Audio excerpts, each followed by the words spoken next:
There's no thrill like discovery.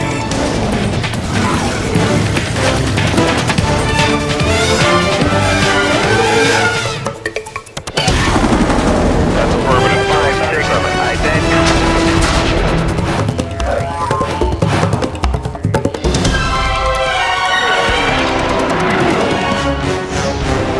567. The Discovery Channel.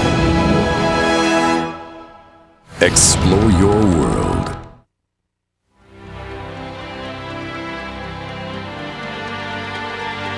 She was a ship that launched 1,000 legends. The RMS Titanic.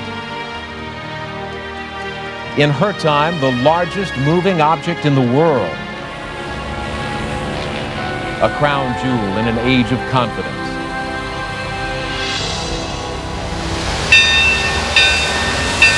And then, a glancing blow with an iceberg sent her and all that she represented to the bottom of the sea.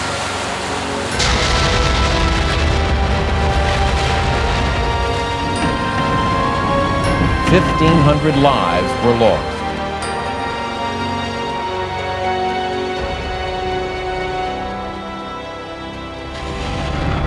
Gone, too, was our boundless faith in the promise of technology. Titanic had vanished. 86 years later, she is still impossible to forget. Since the ship was found, broken in two, her debris scattered across a mile of ocean floor, Hydraulics up. scientists have been sifting through her wreckage for evidence of her final hours. Good? Yeah, they're good. Sorting out truth from legend, fact from folklore. Silent for so many years, the ship has much to say, but her time is running out. 2.5 miles down in a hostile world, as alien as another planet, Titanic's majestic hull is disintegrating.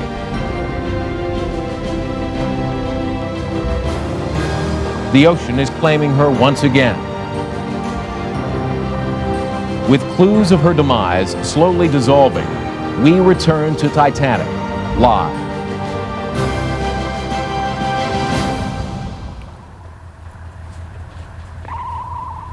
You are watching something that no one has ever seen before. The first live images from the bottom of the ocean, from the final resting place of history's most legendary ship, Titanic.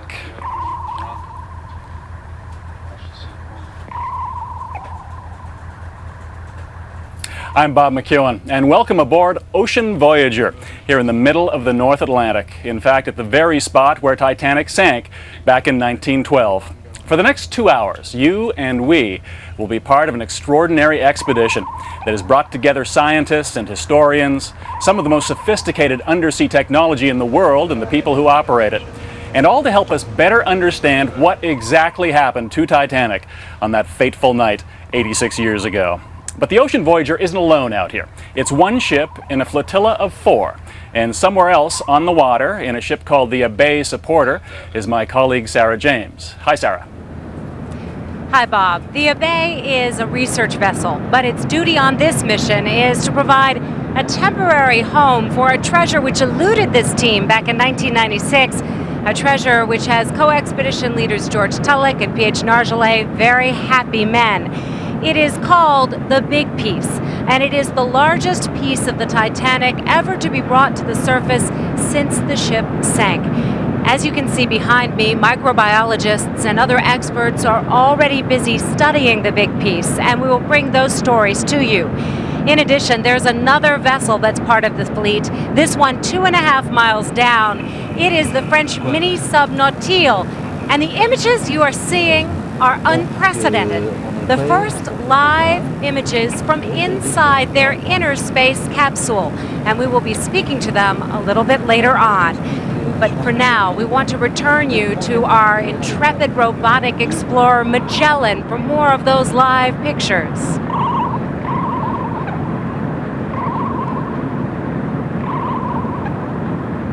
You are looking live at the bow of the Titanic.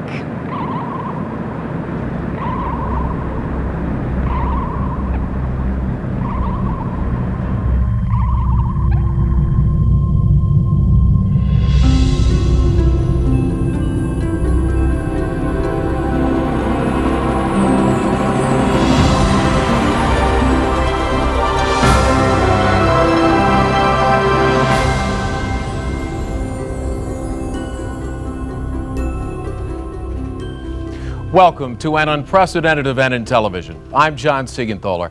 For the next 2 hours, Discovery Channel will bring you the first ever live television broadcast from the most famous place in the ocean, the spot in the North Atlantic where the Titanic sank 86 years ago. You and people watching in more than 100 countries around the world on Discovery Channels and other networks will see history in the making. You'll see pictures from a tiny manned submarine exploring Titanic's wreckage on the ocean floor in one of the most hostile environments on Earth. You will learn about the tiny microbes eating the Titanic's hull, finishing the destruction the iceberg began. And we'll bring you never-before-seen images from deep inside the heart of Titanic. Let's go live now using state-of-the-art technology, 1,500 miles out into the North Atlantic, where a fleet of ships is stationed, then travel down 2.5 miles underwater where Titanic lies. Bob McEwen is aboard the research vessel Ocean Voyager with a team of experts. Thank you, John. These are pictures taken by the ROV Magellan of RMS Titanic, live for the first time 12,500 feet down on the ocean floor. ROV stands for Remote Operated Vehicle. Basically, Magellan is an unmanned submersible connected to this ship, the Ocean Voyager, by a 2.5 mile long cable. There's a control room downstairs from us here where the pilots, they don't like to be called drivers, they're pilots, of Magellan do their work. And basically, they can, as you'll see during the next 2 hours, fly Magellan up, over, and around Titanic to provide the kind of spectacular pictures that we've already seen and we'll see many, many more of. As those pictures come across our monitors today, I'll be joined by Charles Haas, who's an historian and a man who knows about as much as Titanic as anyone else. Charlie, you've been down twice. You've dived twice to the wreck. That's right. In either of those trips, have you seen the kind of vivid pictures we're seeing tonight? Well, of course, the human eye adds the dimension of 3D, but when you're looking through Nautile's porthole, which is only perhaps 5 inches across, you really have a very narrow view. So this is really the widescreen epic version of Titanic, and it's very spectacular. Having been there, give us a guided tour of what we're seeing right now. Okay, right now we're actually coming up the forward mast of the ship, and this is really where Titanic's drama begins on the night of April 14th and 15th, 1912. The lookouts actually entered the mast down below and climbed a ladder inside the mast up to the crow's nest itself. And as we can see on the monitor there, that is the hatchway through which they entered the crow's nest. That would be a tight squeeze from what I can see here. It really was. The mast is only about 3 feet across, and they worked a long shift in very cold weather that night. And about 11:40 p.m., lookout Frederick Fleet and his mate Reginald Lee were thinking that the watch was going to end uneventfully when they spotted something in the distance, and it turned out to be a towering iceberg. And Fleet immediately sounded the crow's nest bell and telephoned the bridge, perhaps using that wire down at the base of the opening there. That may very well have been the wire into which he plugged his portable telephone. And if we look very closely, I think you can actually see the steps or the handholds inside the mast there where the men had climbed up earlier in the evening. So the warning is telephoned to the bridge, and for the next 37 seconds, Fleet and Lee watch and wait as the iceberg draws closer to Titanic's side. The beginning of the story that brought us here tonight. We'll continue to follow the unmanned exploration of Titanic from Ocean Voyager as we go along. Meanwhile, Sarah James has been covering the manned operations that are crucial to this expedition. She's standing by now on the Abay supporter. Sarah. Hi there, Bob, and I have with me the co-expedition leaders here. To my right, P.H. Nargelet, who's the commander in the French Navy and who has spent more time on the wreck of Titanic than anybody else, and his partner, George Tulloch. The two of them are very proud men tonight because we've managed to achieve a live hookup with Nautile for the first time ever. P.H., let me ask you first, why is it so difficult to, in essence, go live to something that's only 2.5 miles away? Maybe because it needs months and months of preparation, and we have to develop some new technology like the fiber optic, and it takes, of course, a lot of time. And that's why it's very difficult. And yes, and plus we are with the weather, with a lot of parameters like that. Speaking of the weather, it was touch and go with the weather today. You weren't even sure that you could send Nautile down. Yes, we are very, sometimes we say yes, no, and we are watching all the forecast, and now it's okay. George, we can see images of the hookup. Can you describe how that works? Yes, basically what we're doing is taking a fiber optic link all the way to the seabed. Then we're taking a hard coax cable out of there over to a special garage that has 2,000 meters of 2 kilometers of fiber optic cable that Nautil pulls out like a fishing rod and then can run around on the seabed where it wants to go, giving us a live image. A switcher inside Nautil lets us go live to either Nautil's main camera, Robin's camera when we deploy her, or inside the sphere. Robin is the little mini arm of Nautil. Where do you hope to send her? Well, we're going to take her in between the largest the largest piston engines ever made, the 1,000-ton engines of the Titanic. We hope to get deep into there to the actual breakup area so that we can learn something there, and then into the turbine area on the port side. This is all brand new. What's it like to take a look at that image live from the ocean floor, live from Nautil? Well, those are our teammates down there, and we know when we dive, we're always, 1 second away from saying goodbye to everything. So it's kind of strange for us as teammates to watch them knowing that they're that close to the edge of trouble. All right, a very proud moment for George Telek and PH Nargeolet. We'll be back with them in just a little bit. But we want to return you now to the other explorer, the remote-operated vehicle, Magellan. And you are looking at more of these incredible images from Magellan's Seeing Eye camera at the bottom of the ocean, live on Titanic Live.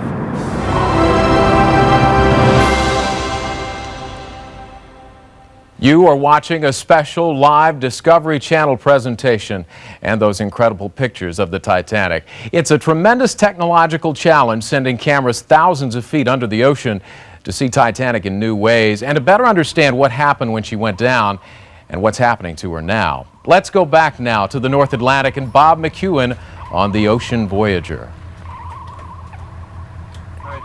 Thank you, John. A haunting view here of what remains of Titanic's wheelhouse. That section sitting vertically there in the middle of the picture is the telemotor. That's where the wheel would have sat. Now, of course, the wheel's gone. It was wood. It's long gone after 86 years, as is most of the superstructure of the wheelhouse. But that is the point at which they tried desperately for those 37 seconds to avoid the iceberg on the night of April the 14th, 1912. Tom Detweiler has joined me. He is Director of Operations for the Titanic exhibition. He's a veteran ocean engineer, once worked for the legendary Jacques Cousteau. Tom, for this expedition, what is the assignment that Magellan, the ROV shooting these pictures, will have?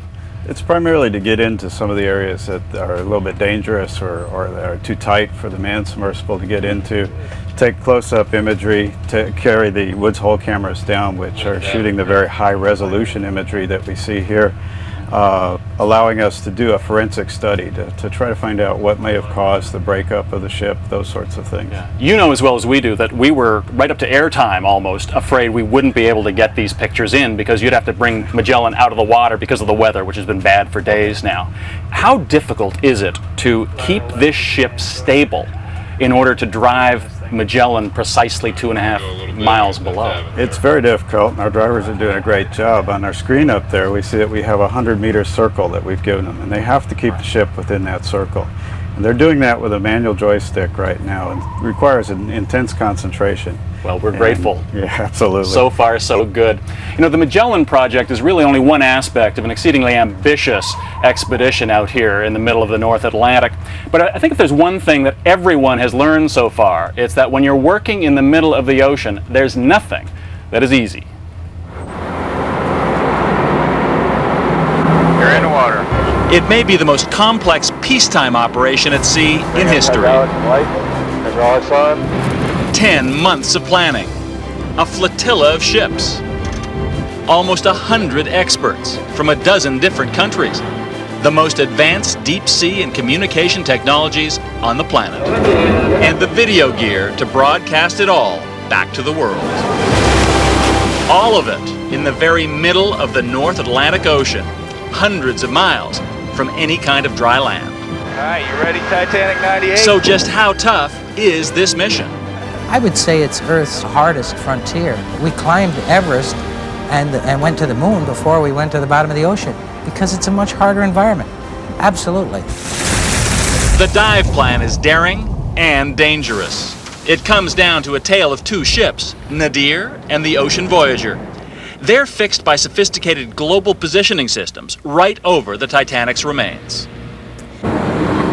Nadir harbors the manned submersible Nautil, while the Ocean Voyager launches the remote-operated vehicle, or ROV, called Magellan. And the key to beaming astounding pictures live to millions worldwide? This 5-mile cable that carries video through 13,000 feet of water back to the Ocean Voyager.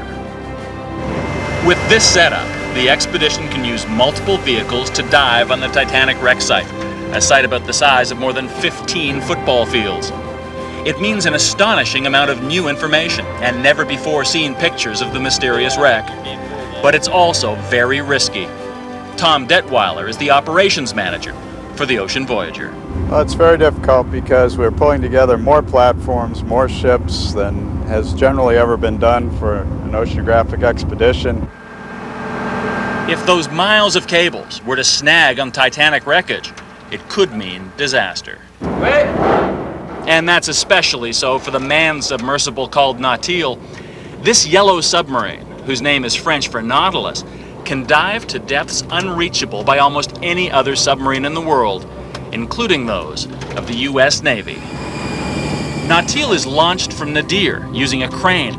As many as 3 people can squeeze into the cramped 7-foot interior for the 2-hour, 2.5-mile drop to the wreck site. Only 4 inches of titanium protect those inside from the crushing pressure of the sea outside. A tiny crack in this hull, and Nautil would literally implode. If the tether of the ROV broke, it could fall down and fall across the manned submersible or go through the thrusters and disable it, and then they would be stuck on the bottom. For these crews, those kinds of risks can make a dangerous trip on the North Atlantic in a 15-foot motorized raft called a Zodiac seem like an everyday commute. Half a mile away from Nadir, the Ocean Voyager operates as a command center for the ROV Magellan. TNT light. Check. One of only a very few remote-operated vehicles of its kind in the world, Magellan is the workhorse of this trip. Built in 1991, she weighs about 3 tons, as much as a baby elephant. It takes 4 people to steer her, manipulate her arms, and operate her sophisticated cameras. What are we looking at there, Bruce? It's a pump. The first images Magellan captures from the wreck's debris field are haunting, reminders of the everyday life Titanic once knew. Yeah, like a flange, like an L-shaped flange on the base. Ron Schmidt is the senior ROV pilot. It just produces a thrill that, similar, I would guess, would be walking on the moon. It may be thrilling. It is not easy. You're tethered to the mothership. If you sever the umbilical cord, you're in trouble. Can you come in some depth, please? 2,300 meters. With so many links in this intricate chain, almost anything could happen. But Tom Detweiler says his team is ready for anything. We're taking a big risk, but we've tried to put together a crack team, and everybody's an expert in their own systems, and we'll hopefully keep everything running. And happily right now, ROV Magellan is up and running, or more precisely 2.5 miles down and running, sending back these marvelous shots of Titanic. This, the promenade deck below and the boat deck above. The boat deck, of course, where the lifeboats proved to be dramatically too few for everyone on board. There is much more to come from the Ocean Voyager as we continue with Titanic Live.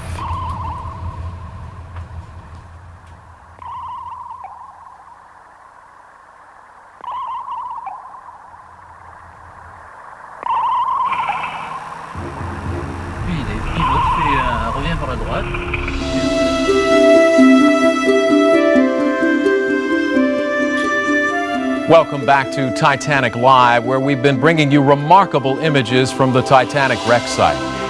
Scientists are also pushing the limits of deep-sea technology using both manned submersibles and remote-operated vehicles, or ROVs, to investigate the ship in more detail than ever before. We now take you back live to the North Atlantic and Sarah James aboard the research vessel Abe.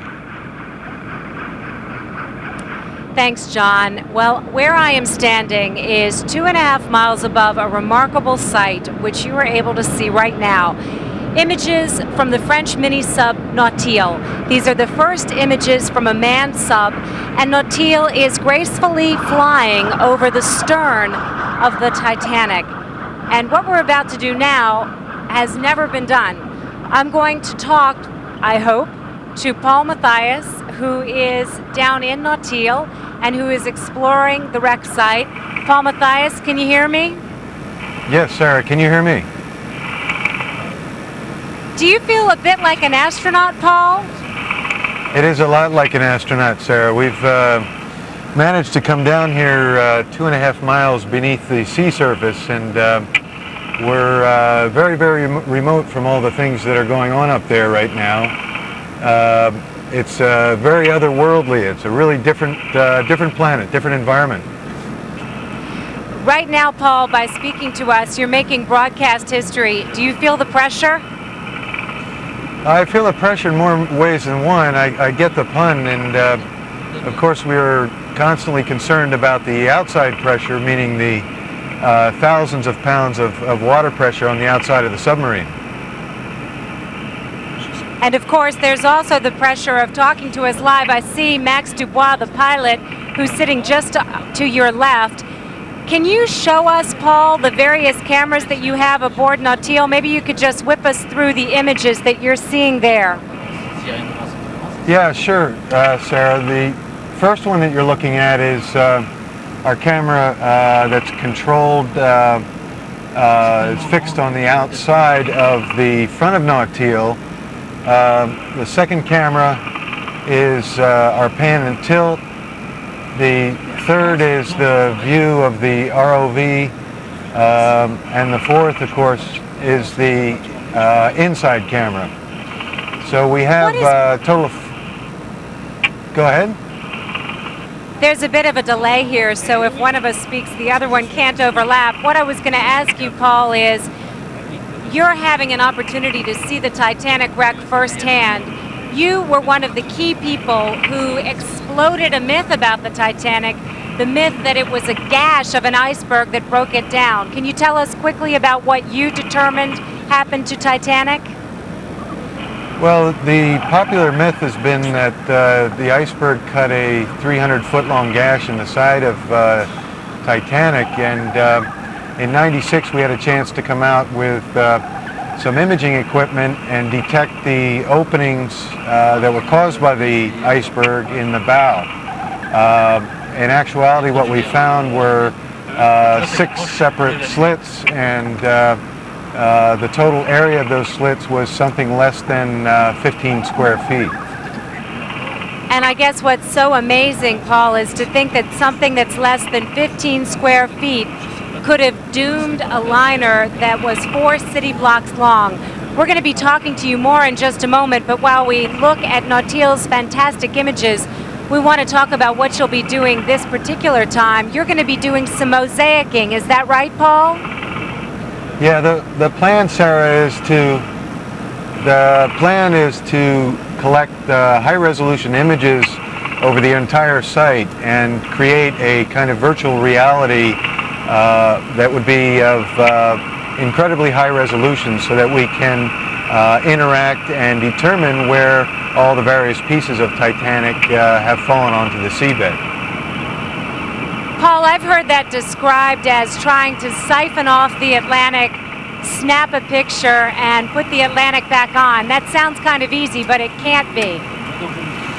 No, it really will be a massive quantity of data that we'll be dealing with, very, very high resolution data that would allow us to see an object the size of a pencil on the bottom. And our job will be to try to merge all that together and create this ultra high resolution virtual reality. So it will take a lot of horsepower, but the kinds of computers and graphics that we have today will make it a possibility. Paul, can you do me a favor? I can see Max right to the left of you, the pilot. He's looking out of his porthole. Can you tell me what you're seeing? Because we're looking at some stunning images of the stern. Where are you? Well, we just so happen to be at the 2 engines at the stern.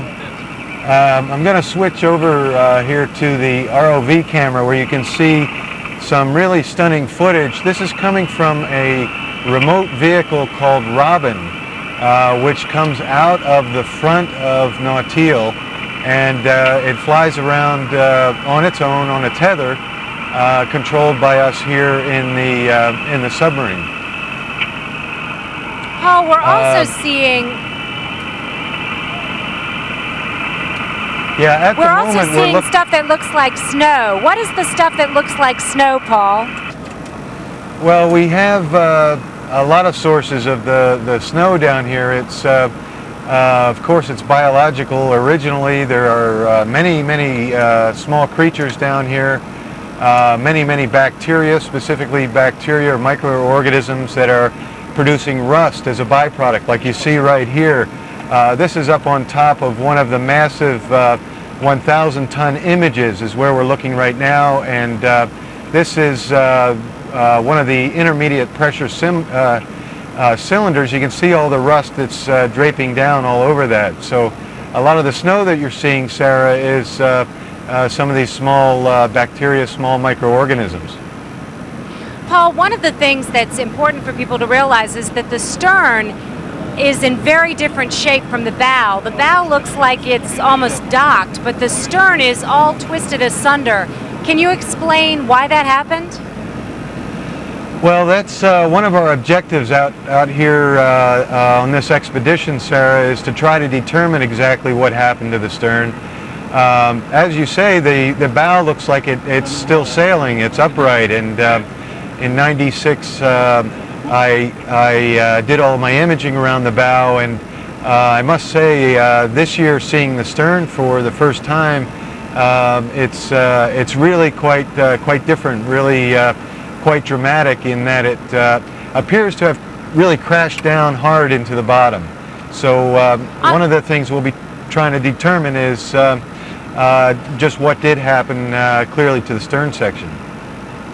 On a more personal note, I understand that one of the goals is to try to discover if the gates in third class were locked, prohibiting people from coming up to the boat decks and escaping. Will you be able to penetrate with those little cameras like Robin to discover if indeed those gates were closed?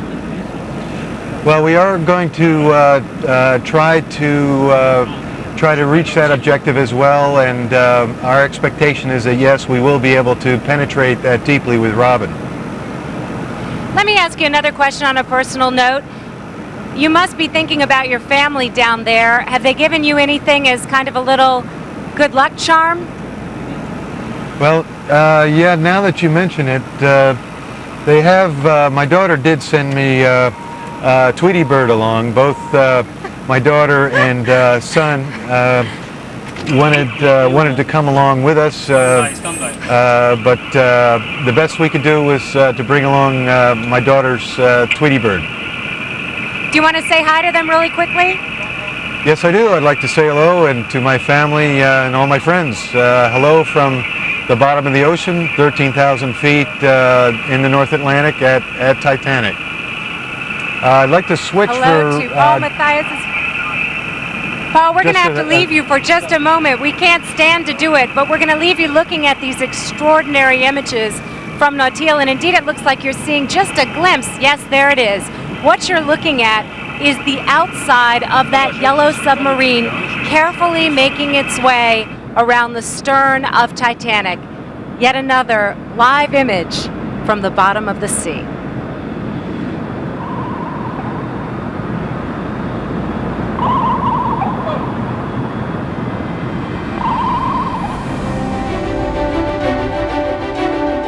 You are watching a special Discovery Channel presentation, bringing you pictures live from the North Atlantic and the wreckage of the Titanic. The debris is a brutal reminder of the vulnerability of technology when pitted against the power of nature, and that has been one of the enduring lessons of the Titanic.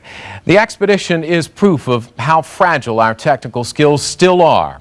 From bad weather to equipment breakdowns to power outages, the international team of explorers has had to overcome some of the most difficult conditions on Earth or underwater. Back now live to the North Atlantic and Bob McEwen on the Ocean Voyager. Thanks, John. This is more, of course, from the ROV Magellan moving aft of the wheelhouse now along the promenade deck. And thanks also to the pilots of the ROV Magellan who are flying her for us tonight from the Ocean Voyager, Troy Linné and Ron Schmidt. And I'm here now with George Brochi, who's the project manager for Magellan on this expedition. George, how is it that two guys who look like they're playing a multi-million-dollar video game can, with such precision, maneuver a 3-ton submersible 2.5 miles away? Well, actually, the vehicle on dry land weighs almost 3 tons. In the water, we use syntactic foam. This is a piece of it. Yeah. The syntactic foam makes the vehicle buoyant, and we have approximately 70 pounds of buoyancy on the vehicle when it's on the bottom, 12,000 feet below. If it were constructed of something else, for example, it might sink like a stone. Oh, absolutely. But with syntactic foam? Syntactic foam is basically millions of small microspheres, little balls of glass in a cubic inch. Now, if Titanic had known about syntactic foam on that night back in 1912, none of us would have to be here tonight. Is that true? This show would probably not be on, yes. You know, I think the Magellan project, as part of the Titanic expedition, is a good example of how terrific technology in the right hands can make almost anything look easy. But as the Magellan crew has found out firsthand this week, the ocean is one of the most unpredictable places on the face of the earth.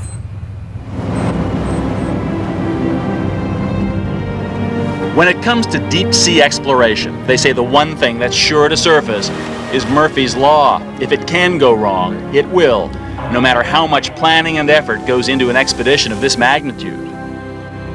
Everyone knows you can't fool Mother Nature. High winds and up to 15-foot swells have continuously pummeled the Ocean Voyager. Despite valiant efforts to protect the gear, damage is inevitable. There have even been power outages, and the ship's pilots had to steer the Ocean Voyager without its precision navigation system, a tough task with the currents tossing the ship about. But on day 5, all systems are go for Magellan's first voyage. The unmanned ROV's mission to send back video of Titanic using high-resolution cameras for the first time. My cameras are working, and I hope that they stay working through the entire series of dives. Magellan captures these incredible images of Titanic's debris field, giving us new and dramatic pictures of that most famous wreck site. After a successful day on the ocean's floor, they bring her back up to adjust the equipment. Bad luck strikes again. We got such a ball out here, we can't do anything with it. Magellan's tether, its lifeline, gets tangled into a giant yellow knot, turning the million-dollar vessel upside down. Need to get that float flipped over. I know. Pull them up tight. It's turned on its side. Turn in the right direction. I think it's going the right way. Yeah, right's different than left. It's turned every way but up. Man, what a mess. Need to slack this and pull it up over the top. Communicating through headphones, the team works tirelessly to untangle the knots. It takes hours, but finally Magellan is out of the water. Up and in. Not bad. Get it, get it. Yeah, baby. Out of water, 1246. The next day begins with a successful launch, until suddenly Magellan's lights go out, and she's left dangling in darkness. When the high-powered lights finally kick back on, Murphy's Law returns too, knocking out the 2 high-resolution, high-definition TV cameras. The disappointment is palpable. They bring her up empty-handed. A long day's work yields no new pictures.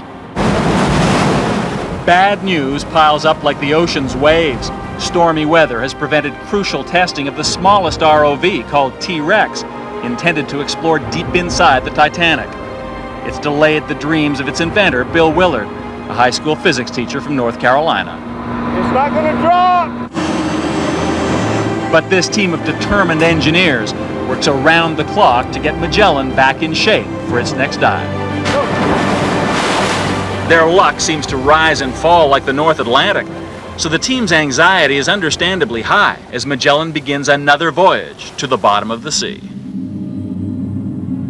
And then, the mesmerizing image of Titanic's rusticle-covered bow emerges, melting away all the pain and frustration this crew has endured to bring home these magnificent pictures. This is why they've worked so hard. By the way, Bill Willard, the creator of T-Rex, as everyone in Seneca, South Carolina will know, is a South Carolinian. And one of the questions being looked at during this expedition by scientists is exactly how long Titanic will survive in the form we're seeing tonight for future images to be sent back to us of this sort. That's a question that Sarah James has been examining. She's here now. Thanks, Bob. Yes, as a matter of fact, it's something scientists will be able to learn more about from studying the big piece, this largest section of Titanic that's been brought to the surface. With me now is Dr. Roy Cullimore, a microbiologist. And Dr. Cullimore, if you could tell me first, what are rusticles? Rusticles are like rusty concrete, but they're very, very porous and they are alive. And they're growing because there are a whole bunch of different types of bacteria and molds all growing together to make a very elegant and complicated home. When we look at the rusticles here, we see that they are all heading in one direction. Why is that? That's because they're trying to get to the food first. The food is in the water flowing towards them. And so the rusticle that wins is the one who gets to the water first. The same thing happens in a water well when there are rusticles growing down there. And it's going to be through studying those rusticles that Dr. Cullimore will be able to tell us many more details about the fate of the wreck. Ratfish, get out of my way. On the ocean floor where Titanic rests, 2.5 miles beneath the North Atlantic, there's a city of life. It takes 4 inches of titanium to protect Nautil and her valuable cargo of humanity. Yet only a thin shell protects this crab, adapted to its own environment. The Titanic is a particular environment, and that particular environment has selected which organisms will grow there. Whereas the environment up here is obviously selected that we are a species that can grow up here. Titanic's rich ecosystem holds a deep fascination for marine biologist Roy Cullimore. But it's these eerie stalagmite-like structures, called rusticles, that he finds most compelling. The rusticles are the dominant organisms on the Titanic, and it happens that that extreme environment is a suitable one for these microorganisms, and they are able to extract the iron out of the Titanic. Rusticles grow as bacteria devour the iron from Titanic's hull. Despite their beauty, they pose the biggest threat to the remains of the wreck. When you look at the Titanic today from the 1996 expedition, I would say that the rusticles are removing 0.1 of a ton of iron from the steel every day. And so it's only going to be the matter of possibly 90 years before the Titanic biologically implodes, collapses into itself, and eventually simply becomes an iron ore deposit on the floor of the ocean. The great ship, once considered a symbol of technology's triumph, will ultimately be destroyed by some of Earth's tiniest creatures. That lends a note of urgency as well. Time is running out for those searching for answers from Titanic. What is this? For this expedition, Dr. Cullimore will test several types of metals to see which the rusticles prefer. He's built a platform with a smorgasbord of steel for the rusticles to dine on. We've got a really tough steel. We've got a very strong steel. We have a mild steel. We have steels that have been twisted and bent and tempered and burnt and hammered. And what we want to do is see whether the way that we've treated the steel affects the way the rusticles first grab onto the steel. After months of preparation and hard work, Dr. Cullimore is ready. Back to Nautil for the 2-hour free fall to the ocean floor. After several unsuccessful attempts, Dr. Cullimore's platform of steel now sits in the engine room of the Titanic. It will stay here for at least a year until he returns to check on the rusticles' feast. How did it go down there? Hectic, tiring. Stern section is is a powerful mess, and never realized just how bad and how destructive the forces of nature had been. Good if there's a little bit of current. During his dive, Dr. Cullimore found the rusticle's appetite to be even more voracious now than in 1996. He expects the demise of what's left of the Titanic to hasten over time. But Dr. Cullimore has hope as well, that his rusticle traps may benefit those of us on the surface. What I hope we can learn is, number one, is there a way to produce even better steels that are less likely to biologically deteriorate? So the tragedy of the Titanic can be turned into a modern-day treasure of knowledge. And I'd like to be a part of that treasure. And for an example of exactly what those rusticles are doing, we take you live back down 2.5 miles where Magellan's cameras are showing you the rusticles growing on the expansion joints. This is the deck below the promenade deck, and you can get an idea of just how much damage they are doing to Titanic. Indeed, everyone here tells us that the damage just in the last 2 years is incredible. Again, more live images from Magellan as we continue Titanic Live.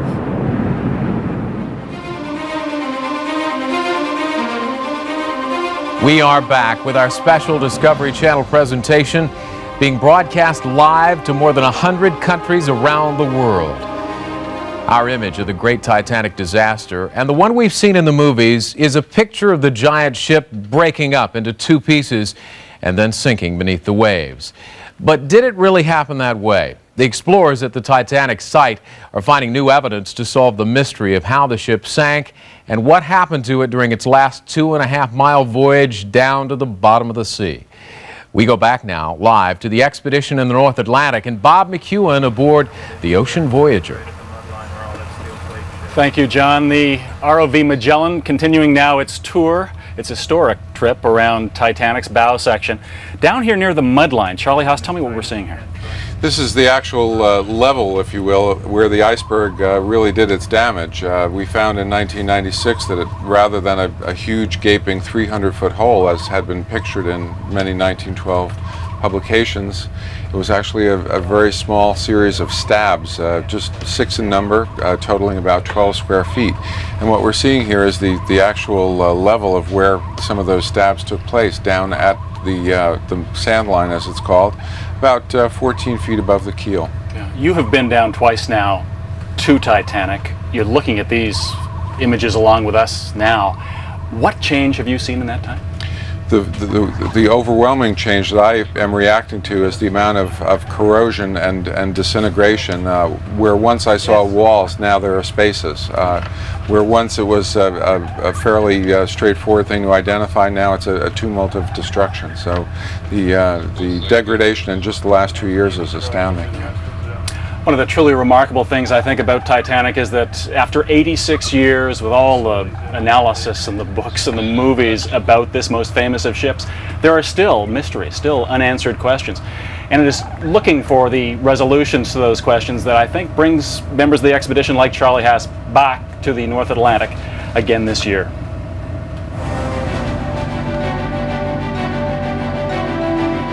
During the 1998 expedition, the team of experts exploring Titanic is tackling an array of puzzling mysteries. According to recent evidence, it's now believed that when Titanic struck the iceberg, the wounds to the ship were very small, a series of separations, often as thin as a human finger.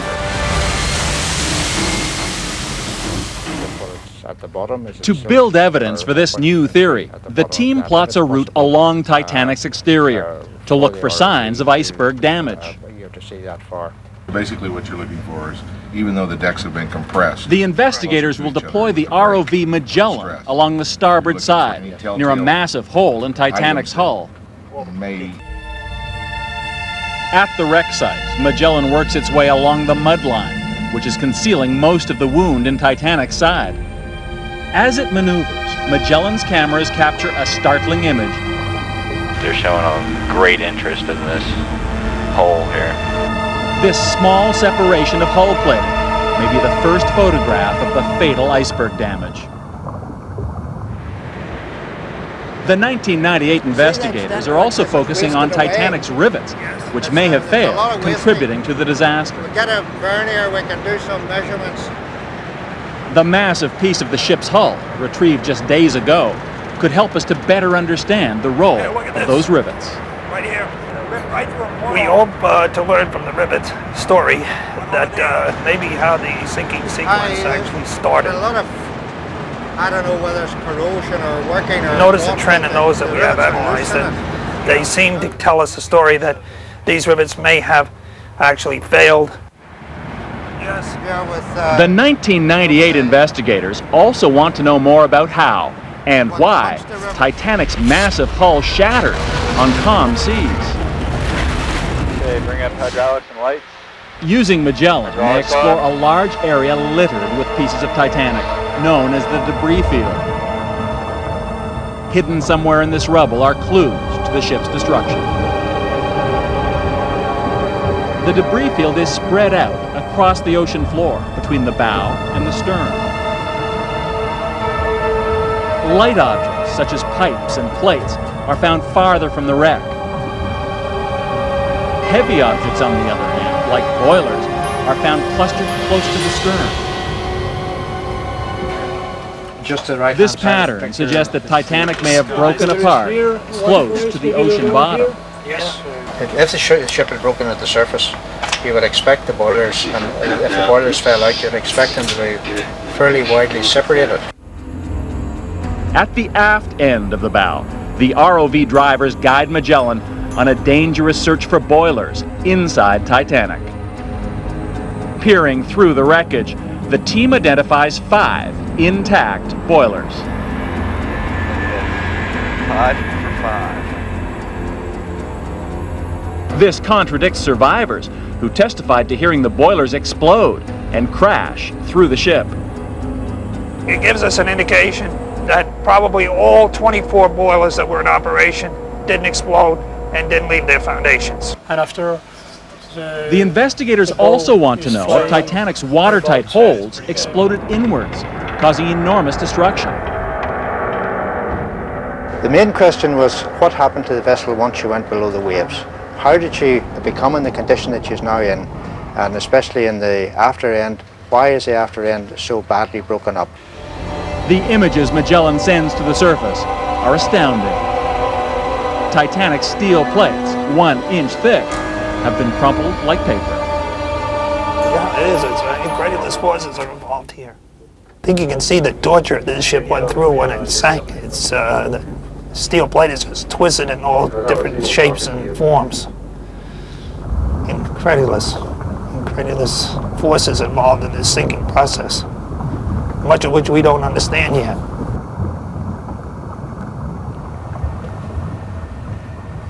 And two of the people you've just met, naval architects David Livingstone and Bill Garski, are with us again on the 1998 Titanic expedition.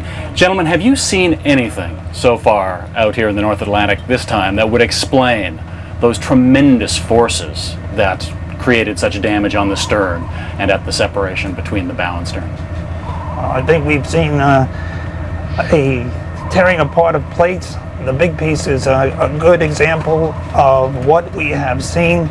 The forces that are involved here that rip the plates apart, pull rivets out of the plate, bearing failures, almost anything you can think of in terms of failure are in the big piece.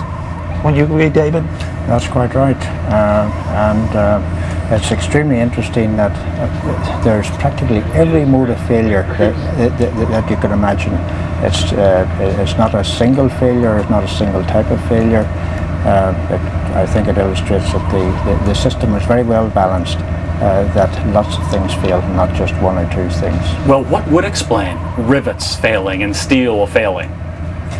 Again, huge forces on the surface. The vessel probably started to crack because of the bending moment. When the stern rose out of the water, the bending moment was a magnitude greater than what the ship was ever designed to take. And then, of course, the extreme pressures on a hull that was filled with air, and it would simply implode with very violently, probably at something more than 100 meters.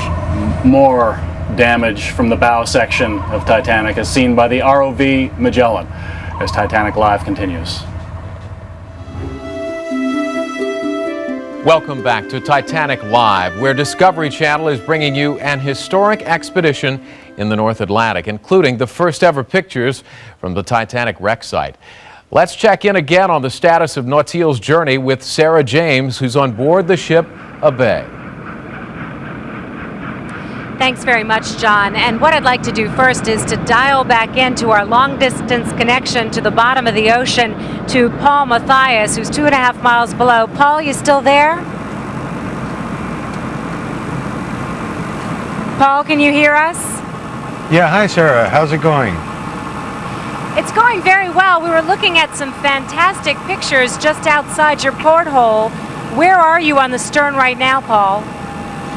Well, we're right near one of the 1,000-ton engines down here, and we're working our way through the stern. We're getting inside the stern, underneath some big overhangs, and it's really quite a complex, really quite a destroyed part of the ship that we're looking at. But the majesty is still here. You can still see in these giant engines like this one here that's just coming by. Really, the massive size. You get the feel for this being the largest vehicle, the largest moving item that man had ever made at the time. It's very, very incredible. Paul, at this point I'm going to bring in two other voices that'll be very familiar to you. P.H. Nargeolet, who spent more time on the wreck than anybody else, including Captain Smith, and George Tulloch, who has also made several trips down to the wreck site. George, let me start with you if I can. Those engines that he's talking about, how big are they? Well, they're 4.5 stories, 45 feet high. They're the largest piston engines ever made by man before or since, and they weigh 1,000 tons each. They're just the biggest piston engines with an 8-foot piston. It's incredible. PH, what we are also looking at is that Nautile, and maybe Paul you can show us this, I don't know if you can, Nautile is on a tether. That makes this a lot more dangerous. Can you tell me why? Yeah, because if this rope is going in the propeller, one of the propeller of the thruster or the main propeller of the Nautile will be attached on the bottom, and if you cannot cut it, it will be a nightmare for the Nautile. And in fact, that's what we can see right there. That white light. What is that white light? The white light is the light of the Nautile. Right. And now we can see the first cylinder. The cylinder number 2 is a high pressure cylinder of the port side reciprocative engine. George, you've been down to this site many times. People don't know very much about the stern. What's your theory about what happened to cause that extraordinary damage? Well, I think that the stern did not want to follow the bow down because it had water and buoyancy in it. And by being forced down, it took tremendous implosion. And on the way down, this tremendous force of the ocean capturing that air pocket just did a tremendously implosive force on all this steel. Paul, if we can return to you for a moment, can you describe for us where you are right now? It looks like a kind of a tangle of pipes. Where are you? Yeah, Sarah, we're right next to the starboard engine right now. This is one of the pumps, and we're looking at something that doesn't really look like it's been down here for over 85 years. It's got just a thin film of dust on it. We're going to try to move closer to it and have a closer look, but in the background you can see a lot of the rust and a lot of rust overgrowing the rest of these giant engines. We should also point out, Paul, it's not exactly warm and cozy down there, is it? Well, it's not, Sarah, and it's getting colder by the minute. We're inside of a 7-foot sphere, and you can see, I think back here, the condensation is starting to build up. That's because it's about 32 degrees Fahrenheit on the outside. In here right now, it's about 45 or 50 degrees, getting colder all the time. Paul, you know, something else that's fascinating about this is that we have you deployed on the stern and we have Magellan on the bow. Can you describe where they are in proximity to one another and the distance you have to keep from that ROV? Yeah, the Magellan is on the bow. We decided that keeping her at a distance of over 1,000 feet away would be safe enough for us to operate and move about here on the stern. This is really a first. This transmission is a first, and also having both these vehicles, all these people involved, all these ships involved at this great depth is also quite a remarkable first as well. I can't tell you how strange it is to be down here in this very small submarine, 2.5 miles down, and yet be talking to you on the surface and sending you these live images as well. It's very strange. I got to tell you, it feels pretty strange up here too, Paul. It feels sort of like one small step for man, one big dive for mankind. Are you thrilled to have made it? Oh, I am thrilled, Sarah, for sure. It's really better than anything I could have dreamed for to be part of an expedition like this. The interesting discoveries we're making every day here really make it worthwhile. Any one day on this expedition has made it all worthwhile. Working with the French closely has been just fantastic. They've helped us. We've helped them every step of the way. So it's really quite a privilege, quite an honor to be part of all this. Paul, what I'd like to do as we say goodbye to you for just a moment here is let George and PH say something quickly. What would you like to say to Paul? Hey, Paul, I hope I don't have to tell Gail that you're sleeping on the bottom of the ocean tonight. I hope the weather's going to be good enough we can get you home. And nice job. Yes, and Thanks, I hope, Paul, that you can go in the circulating pump as soon as possible. Okay? As soon as possible, okay. And also, we'll tell you a little bit later about recovering Nautil at this kind of time. It's extraordinarily difficult when it's dark to recover Nautil, but of course that has been factored in for this mission. And we will leave you for just a moment with more live pictures from Nautil.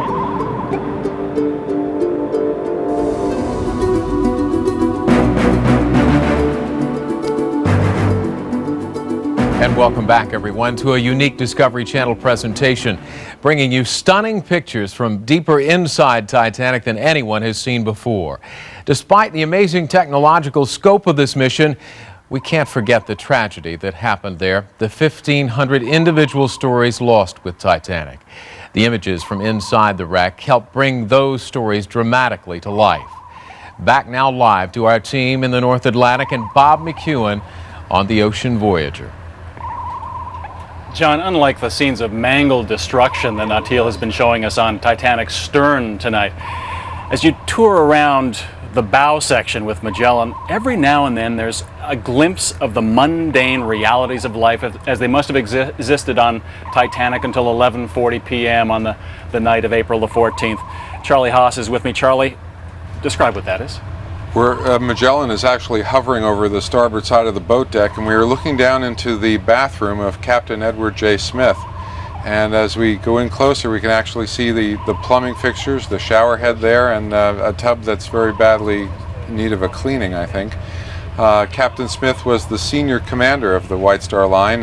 He had more than 30 years of service with the company. He was 62 years old, and there was some indication that he was planning to retire after this voyage. Now, a lot of the responsibility for what happened that night has been placed by some on the shoulders of Captain Smith. Do you think that is fair? I think he was basically the one that was caught with his hand in the cookie jar. He was following the procedures that every commander of the North Atlantic followed. Go at full speed until such time as your lookout told you there was a problem, and then take evasive action. And in his case, that wasn't enough to save his ship. And it was supposed to be his final crossing, his retirement voyage. That's what we believe, yes. Yeah. These shots from Magellan of Captain Smith's room and his bathtub show why, if getting down to Titanic is dangerous, getting inside Titanic is even more dangerous than that. And for all the wonderful things we've seen them do tonight, Nautil at 18 tons And Magellan, at almost 3 tons, are simply too big and too valuable to risk on the narrow hallways and mangled inner spaces of Titanic. And that is where Nautile's sidekick, a submersible called Robin, comes in. Beautiful, just spectacular imagery. When Nautile turns on her lights, that's when the show begins. Gliding over the bow anchor, she makes her way down the starboard bow.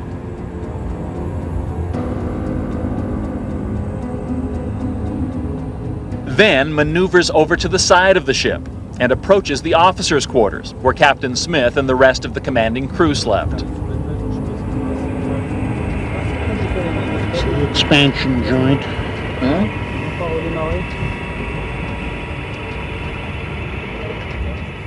That's the wireless cabin. That looks like a piece of equipment in there.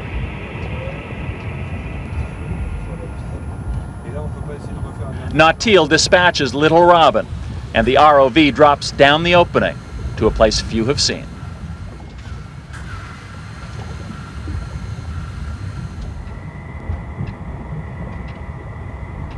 This is where Captain Smith went just after midnight to tell wireless operators Jack Phillips and Harold Bride to call for help, where Phillips tapped out in Morse code more than 24 distress calls, both men manning their posts until they heard the water gushing in. We've got you good photography of the Marconi transmitter. A tuning apparatus, once embedded in the side of a wall. So you, Christian, and PH can design and build these tools with Patrick tonight. Over. It's just a small part of the state-of-the-art Marconi system, which could reach other ships and land stations more than 500 miles away. Just behind the wireless room, the grand staircase. Robin will use the stairs to visit cabin B54, the best room on board. She enters through the destroyed glass dome that capped the staircase and passes the remains of an ornate pillar, once gleaming of polished oak.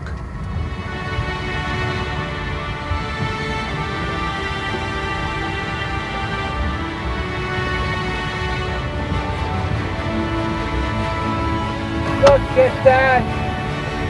God, is that gorgeous. Here, you see the heater there on the right side? That box. That's the heater.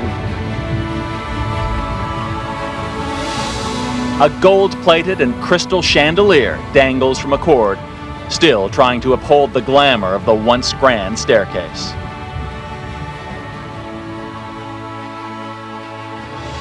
Or one could make an entrance, like Colonel Astor or Molly Brown.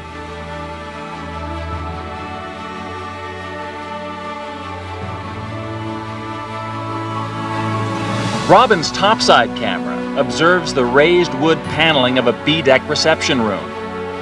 It included the most elaborate accommodations, like Suite B51, booked by the wife and son of millionaire James Warburton Cardazzi. Here, one could pay a courtesy call to Titanic creator Bruce Ismay in cabin 54.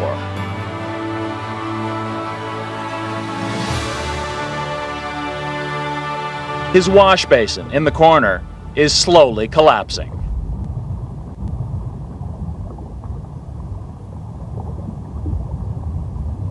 Nearby, one of Ismay's high-back chairs tipped over on its side. Penetrating the cabin further, Robin discovers what's left of a door, its knob still in place. Robin's mothership, Nautile, then heads for the bunker hatch, where she'll send her ROV down several decks to explore the mailroom. In the hatch, Robin passes these safety bars. On the other side, a third-class rec room. Robin makes her way down to G deck, where the mail sits. There, she sees a crumpled sorting table, then an accordion-like gate used to cordon off another section. Next, a truly odd sight. Piles of canvas mail bags, covered by what looks like pink shag carpeting. a life form yet to be identified. For her part, Nautil has been busy too, traversing the enclosed promenade deck, her lights bouncing off first-class cabin windows still intact.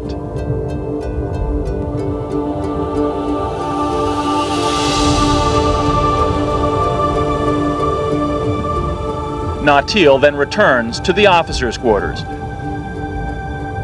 where she finds Captain Smith's bathtub. Something like a table. Yeah, you see? Oh my Something like gosh. a table. I don't know exactly. I'll be darned. Look at that. Look at that. Well, that's incredible.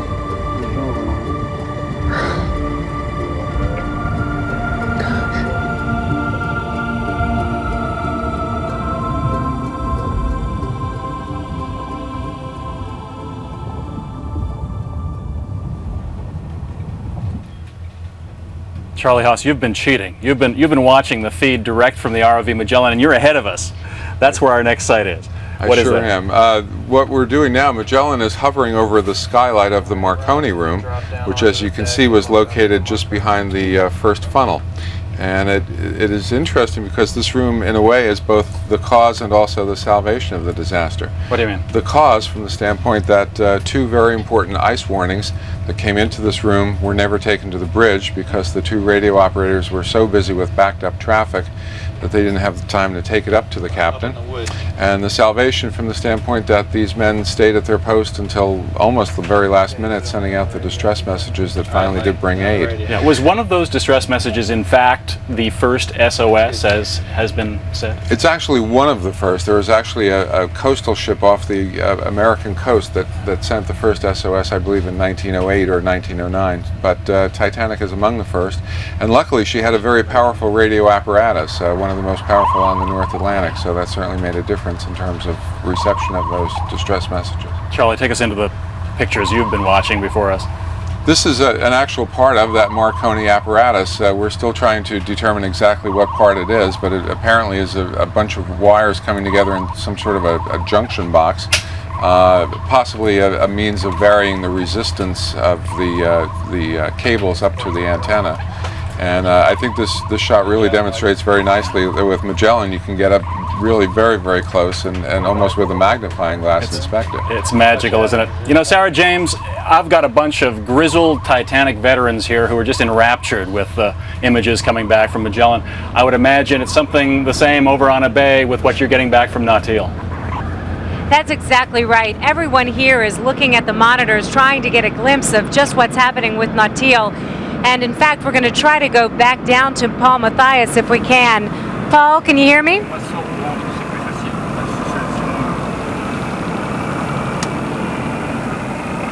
There he is. Paul, can you hear me? Yes, Sarah, how are you? We're just fine. You know, actually it's pouring up here, and I'm imagining that down there you have no idea that's going on. No, we don't. It's very calm down here, although it's a lot wetter down here than it is up there. It's very, very still and very, very quiet down here. It's also very treacherous, and we're trying to very carefully maneuver our way out of the engine room area here. We're going to be going around to the side of the stern section here shortly. As soon as Paul, Robin can I interrupt returns. you for just a second? I'm Sure, interrupting go you ahead. because I want to ask if you can show us your outside cameras. Can you switch over to Nautil's camera or Robin's camera so we see what you see? Okay, there's Robin's camera at the moment, backing away from one of the pumps near the engine. And this is our outside camera. You can see right now it's just looking at the cable going out to Robin. Robin has come out from, is now moving over towards another part of the engine here. We're looking at, looks like some original paint as well. That is an amazing thought. Well, Paul Mathias, we're going to allow you to continue your underwater odyssey with Nautil. And we're going to talk to you now about something else that's been a huge part of this expedition. This has been the dream of P.H. Nargeolet and George Tulloch. It is finding and recovering just a piece of Titanic and bringing it to the surface. And now, on this mission, they have finally been able to reclaim this piece from the deep.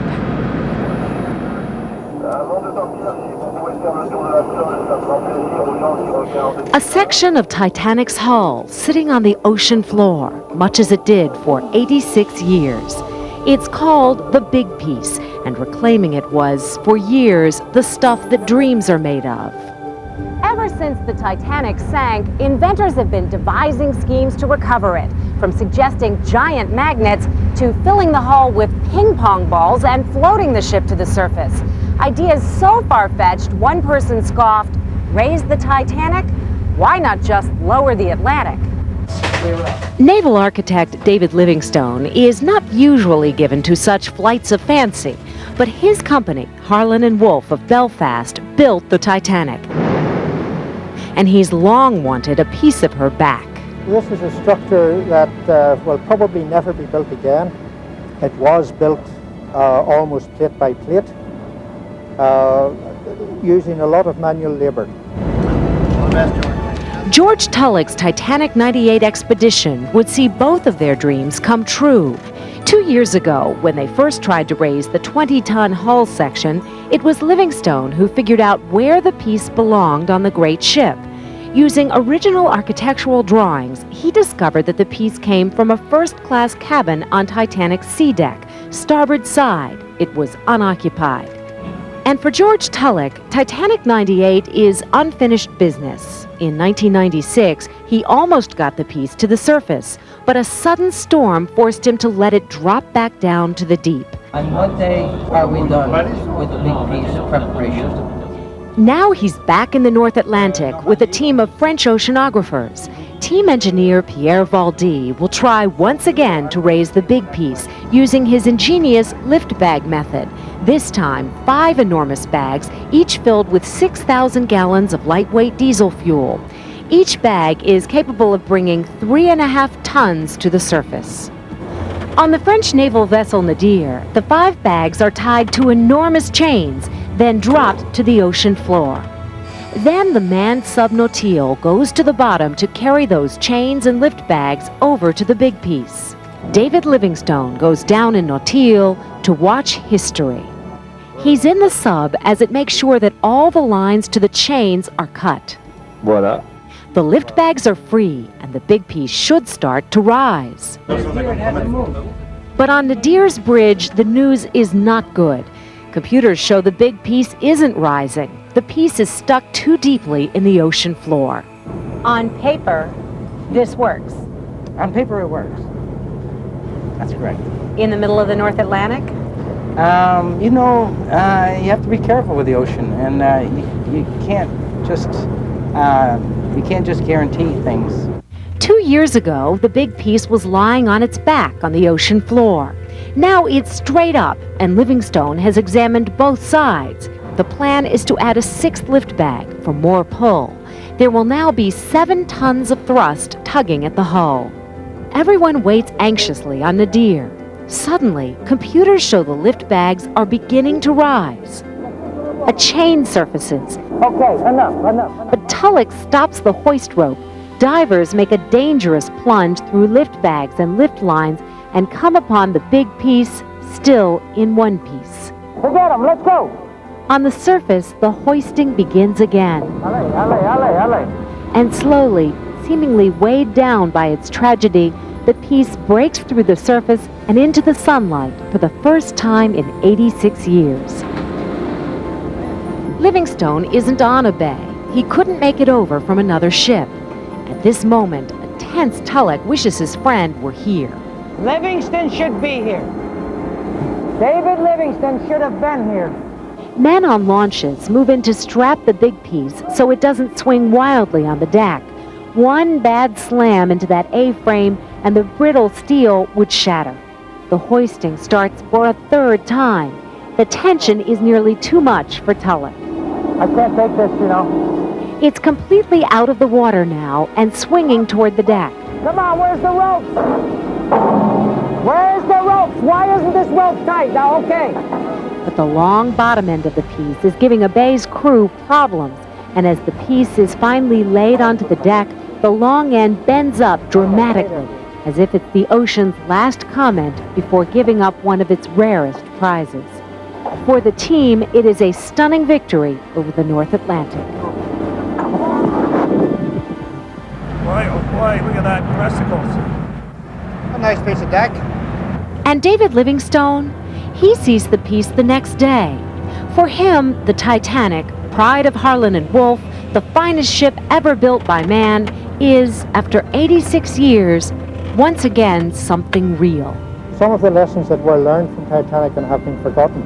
In many cases, the lessons were learned at that time and then were forgotten again, only have to be relearned at some time in the future. I think it really had to be brought up again. It had to be recovered.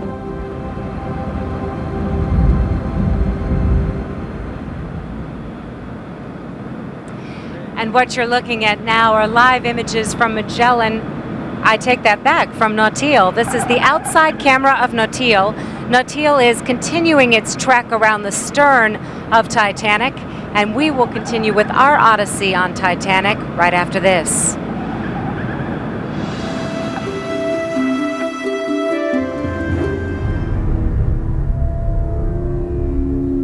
And welcome back to our special Discovery Channel presentation with historic live pictures from the wreck of Titanic, 2.5 miles on the ocean floor. We go back now live to Sarah James in the North Atlantic on board the research ship Abay. Thanks, John. And I am joined by Jack Eaton, a historian who studies Titanic and has for many years. And I want to ask you, we've talked so much about this large piece of Titanic that's been brought back from the deep. Why is it so important to have a piece of Titanic back? This piece, to me, represents Titanic's past and present and future. And I think that's where the true significance of it is. It's a piece that was fabricated and attached, if you will, to Titanic in 1911. It was certainly part of the wreck that was at the bottom of the ocean for so many years. Now, thanks to technical skill and dexterity, we have it here. Well, when you talk about technical skill and dexterity, I think about those incredible images that we're getting from Magellan, images of the bow of Titanic. Having an opportunity to see those images, that was state of the art then, and yet it's at the bottom of the ocean. Well, just as this represents state of the art today, Titanic represented state of the art before. These pictures from the bottom that we're seeing are absolutely fantastic. I recall 5 years ago when I dived on the wreck, it was such a wonderful, wonderful opportunity to observe, and we were so limited then. And now, thanks to the Magellan and Nautile, we have even greater opportunity to observe the things on the bottom of the sea. Well, Jack, we want to, with this incredible technology, take one more opportunity, if we can, to go back to Paul Mathias. Where are you with Nautile right now, Paul? Yeah, hi, Sarah. Hi, Paul. Where are you with Nautile right now? Well, right now, Sarah, we're moving around the outside of the stern. What we found out here is hundreds of thousands of pieces of debris. Right there, I think you can make out our line, our fiber optic line on the seabed. That's what we're using for this live link up, and I think you got a good view of it there. We'll be moving down along the side and trying to make our way back into where the main turbine is. The main turbine provided some 20,000 horsepower to the Titanic. Quickly, Paul, what would you do if that tether got caught while you were exploring the wreck? Could you cut it off? Well, they intentionally designed it with a breaking strength of about 100 pounds. So we could easily break that off. We'd hate to do that, but there is quite a lot of debris down here. It could easily get caught up, and it is a possibility. But at the moment, we seem to be making a good connection. You're making an excellent connection, and we hope to be able to return to you once more. But before we do that, we want to look at some more of these incredible images. Just remarkable that we can be speaking to you from the bottom of the ocean. I keep craning my head over to the side because I want to be taking a look at these amazing images that we have, both from the stern and from the bow, as we look live at the Titanic.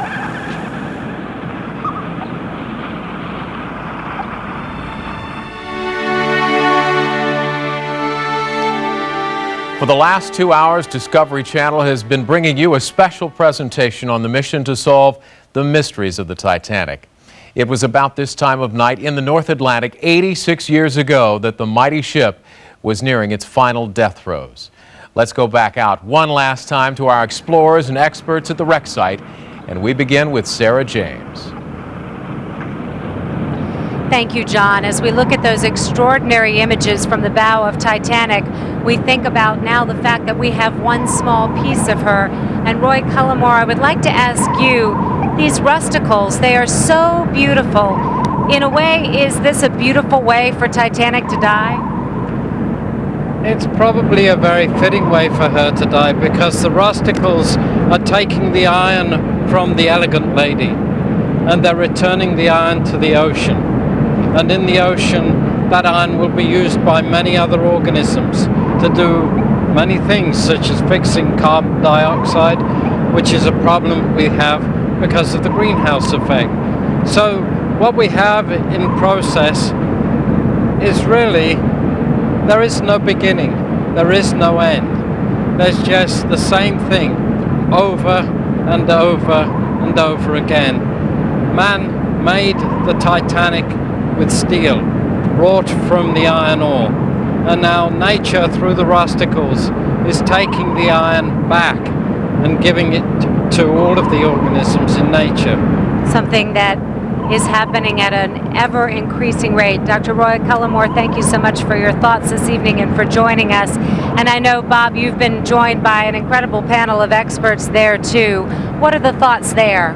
Well, these people, I think, Sarah, know Titanic as well and intimately and sentimentally as anyone there is. Gentlemen, I'd like to ask you, coming out here year after year to pay your respects, as you have on previous expeditions, when you see the sort of thing we've seen tonight, does it occur to you that sooner or later, probably sooner, you'll have to say goodbye to Titanic for the last time? Yes, it's quite obvious that the decay that I have seen over the last 2 years has been really tremendous, and it's really sad to see how quickly the ship is disappearing and dissolving. If you came back in 2 years, David, and you're a naval architect, how much more of this would you expect to see? Well, I think we must expect the decay to accelerate. At what rate, we don't really know, but perhaps Dr. Cullimore, his research will tell us a lot more about that. Yeah, Bill Garsky, what about you? Well, one thing I got out of this expedition was that the 300-foot gash is certainly a myth, and that the ship started to break apart at the surface, and try to really comprehend the forces that were involved in the final moments of a grand old lady who now, perhaps maybe I'm talking with Roy Cullimore, in about 4 years will start to show advancing decay with the deck starting to collapse and the sides starting to fall in. Yeah, and it's rather sad. Charlie Haas, do you think it's possible that many of these Titanic mysteries, the unanswered questions that's brought you back expedition after expedition, will cease to be an issue after a few more years? I think the Titanic is going to live on, but in an altered way. I think we're moving beyond the physical wreck to the point where the ship is mainly existing in our memories. And I think that's one reason why the recovery of the artifacts is so important, because as time moves on, those are going to be the only tangible reminders we have of what was once a very beautiful and wonderful ship. Gentlemen, thank you all very much for being part of this magical evening out here in the middle of the North Atlantic.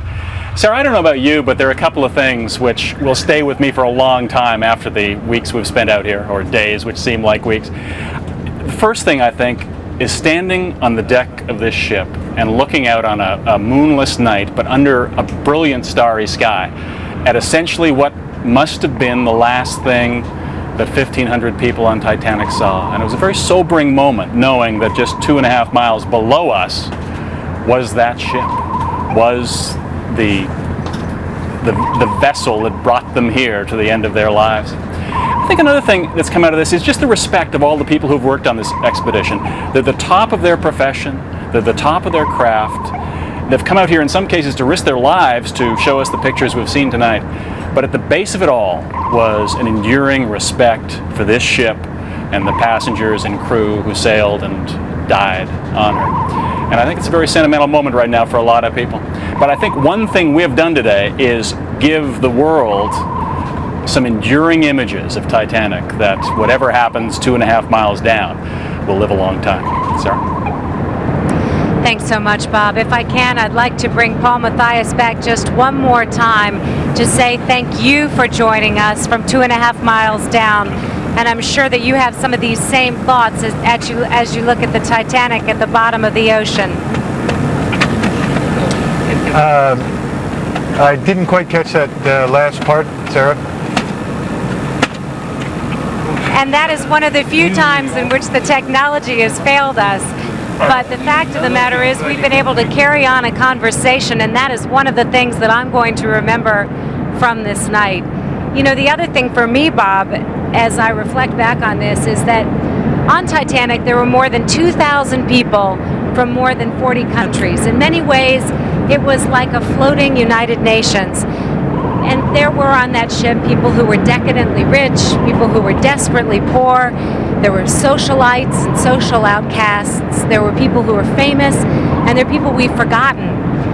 It was, in so many ways, a crucible, and they were us. And when this armada sails, and this spot is once again invisible in an immense ocean, we'll still know where Titanic is.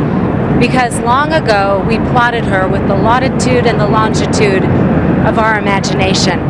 And it's those images tonight that have sparked our imagination, I think, once again, and really made Titanic our touchstone. John? Thank you, Sarah, and thank you, Bob, and our entire team of scientists, explorers, and journalists in the North Atlantic. Of course, this expedition will continue through the end of the month from the site of the Titanic, and we will bring you the latest scientific conclusions from the mission in future programming on Discovery networks around the world.